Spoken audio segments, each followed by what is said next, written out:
यति बेला अत्यन्त आदरणीय पूज्य गुरुदेव मैले देखिरहेको छु आगमन हुँदैछ।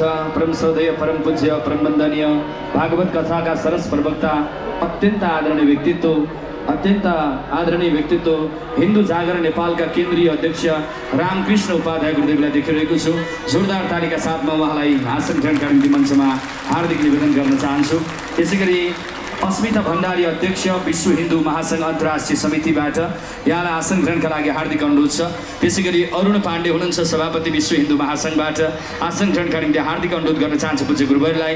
यसैगरी राधेश्याम थापा हुनुहुन्छ कोषाध्यक्ष विश्व हिन्दू महासङ्घबाट आसन ग्रहणका निम्ति हार्दिक अनुरोध गर्न चाहन्छु। आज धेरै मञ्ची कार्यक्रम भएका हुनाले दानवीरदाताहरूको सम्मानको कार्यक्रम रोकिएको छ। म सर्र नाम वाचन गर्छु, यहाँहरू सम्मान ग्रहण गर्न मञ्चमा आइदिनु होला।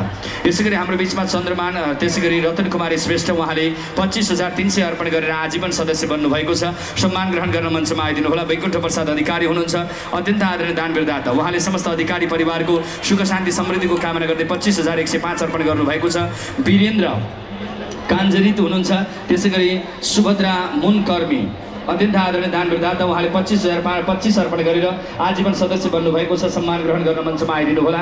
यसैगरी हाम्रो बिचमा दानवीरदाता हुनुहुन्छ एलआरआई स्कुल परिवार, जहाँ हाम्रो पूज्य अहिले जो राम कथा श्रवण गराइरहनु